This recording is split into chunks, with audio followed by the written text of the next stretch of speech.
horses are approaching the starting gate. Here's a look at the field.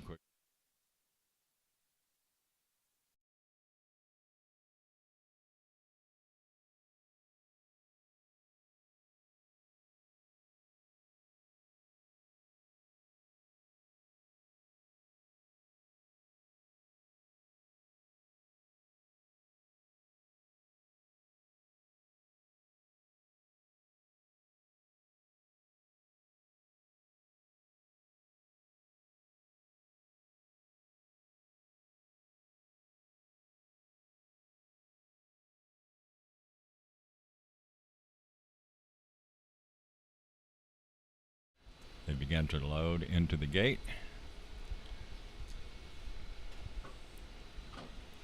If the 6 JB Cool Lights is a winner, we can take a look at. Can we take a look at her in the stall if she's a winner here, or even if she isn't? Her third dam is Cool Q Baby, who was one of the great race.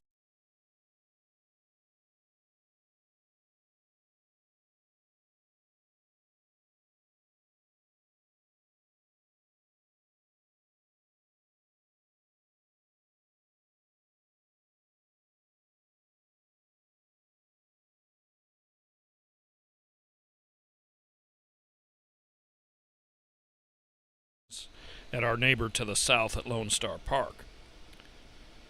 Some really well-bred ones in here. Looks like the 4, Pythia Politics, being loaded without the rider. Actually, the 2 went in without the rider. Also, we've got the 7 is back there kicking up a fuss. That's Getaway Piloto for Luz Chavira.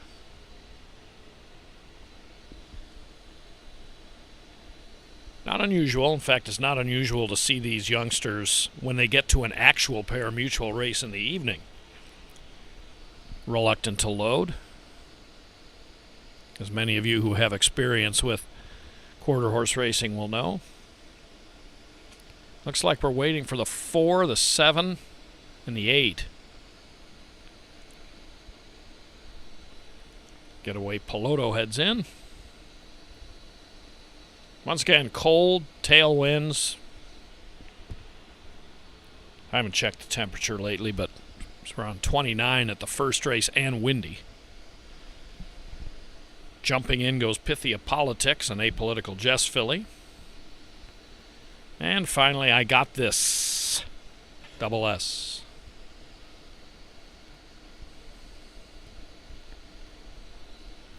Here we go in race number 2.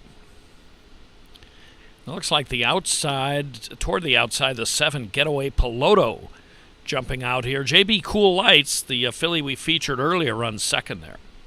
So, Getaway Piloto, wow, 28 degrees as that race goes off. Getaway Piloto out of the mare Alondra Grace, who was not necessarily sensational on the racetrack, but she was trained by Luz Chavira, and this Getaway Piloto, this gelding by Mr. Piloto, runs a really nice race. Nice straight and true start there. You'll note the 8, I Got This, messed up the start there by breaking outward, but a really determined effort by Getaway Piloto here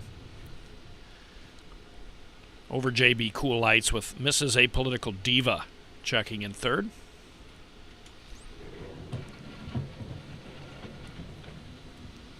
Overall, Keith, pretty good start for these youngsters. I mean, the 8 broke out. There was a little bumping toward the inside, but this is a pretty representative start for what you would see in an evening race.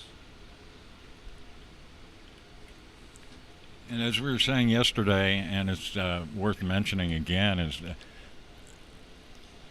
except for maybe just some friendly trash talk, nobody who wins and who runs second, it doesn't really matter in these races. These horses are running to qualify to be able to run in the evening races once the meet starts on March 9th.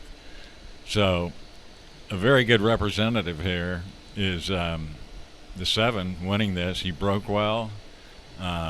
ran well on the end here, and he's going to be okay to run, I would think. Yeah. It's going to be an easy decision for the stewards who are upstairs watching these races. And he only got a couple of right-handed taps. He got a couple of right-handed taps about halfway through.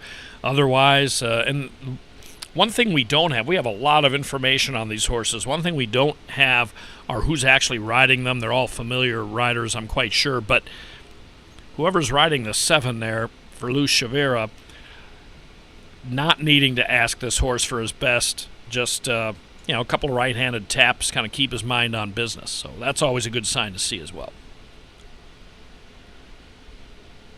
Okay. Go ahead. Go ahead, Jim. I was going to say, I think the rider on the filly, JB Cool Lights, had to ask a little bit more from his filly, but she ran on well, too, to only be beaten about 3 parts. Okay, race 3's coming up. Be another set of 2-year-old quarter horses in that one. And we hope you come back for the 3rd training race here at Remington Park.